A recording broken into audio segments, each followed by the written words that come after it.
ថ្នាក់យុវជនកម្ពុជាថ្នាក់កណ្ដាលរៀបចំកិច្ចប្រជុំជ្រើសរើសសមាជិកភាពគណៈកម្មការនៃគណៈអចិន្ត្រៃយ៍គណៈកម្មាធិការកណ្ដាល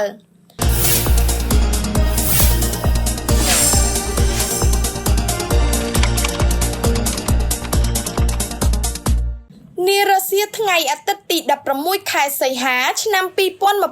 2026នៅការិយាល័យក្រុមការងារថ្នាក់យុវជនកម្ពុជាថ្នាក់កណ្ដាលបានរៀបចំកិច្ចប្រជុំជ្រើសរើសសមាជិកភាពគណៈកម្មការនៃគណៈអចិន្ត្រៃយ៍គណៈកម្មាធិការកណ្ដាលថ្នាក់យុវជនកម្ពុជាក្រោមការដឹកនាំរបស់លោកម៉ៅផល្លាប្រធានប្រតិបត្តិឯកឧត្តមរិនរាវីប្រធានក្រុមប្រឹក្សាភិបាលនិងឯកឧត្តមទួនសុខុនអនុប្រធានក្រុមប្រឹក្សាភិបាលនិងជាប្រធានគណៈអចិន្ត្រៃយ៍ថ្នាក់យុវជនកម្ពុជាថ្នាក់កណ្ដាលដែលមានការចូលរួមពីឯកឧត្តមលោកជំទាវជាអនុប្រធាននិងប្រធានគណៈកម្មាធិការទាំង6កិច្ចប្រជុំនេះបានប្រព្រឹត្តទៅក្នុងបរិយាកាសស្និទ្ធស្នាលសាមគ្គីភាពនិងរីករាយព្រមទាំងទទួលបានលទ្ធផលប្រកបដោយផ្លែផ្កានិងជាទីមោទនៈក្នុងឱកាសនោះលោកម៉ៅផល្លាបានជំរុញនិងលើកទឹកចិត្តដល់ក្រុមការងារនៃគណៈកម្មាធិការទាំង6ឲ្យបន្តយកចិត្តទុកដាក់និងខិតខំបំពេញការងារឲ្យបានល្អ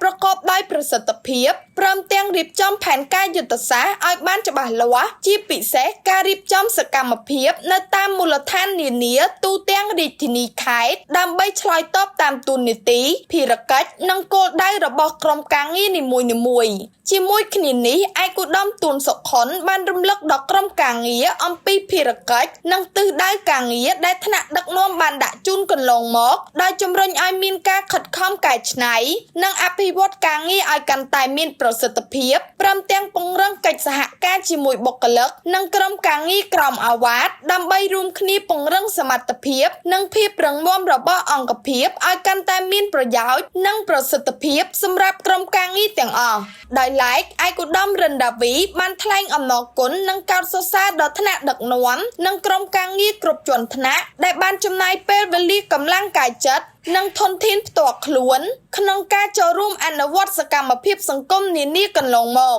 ឯកឧត្តមក៏បានកោតសរសើរចំពោះកិច្ចសហការល្អជាមួយអាជ្ញាធរមូលដ្ឋាននិងក្រុមការងារតាមសាខារាជធានីខេត្តព្រមទាំងបានសាទរចំពោះសមិទ្ធផលដែលសម្រេចបានកន្លងមកនិងលើកទឹកចិត្តឲ្យបន្តខិតខំអនុវត្តការងារនាពេលខាងមុខឲ្យកាន់តែមានប្រសិទ្ធភាពនិងទទួលបានលទ្ធផលជាក់ស្ដែងកិច្ចប្រជុំនេះបានបញ្ចប់ប្រកបដោយភាពរលូននិងស្មារតីសាមគ្គីភាពដោយក្រុមការងារបានបដិញ្ញាចិត្តបន្តរួមគ្នាអនុវត្តការងារនិងសកម្មភាពនានាដើម្បីរួមចំណែកដល់សង្គមនិងពង្រឹងសមត្ថភាពរបស់ថ្នាក់យុវជនកម្ពុជាឲ្យកាន់តែរឹងមាំនិងមានប្រសិទ្ធភាព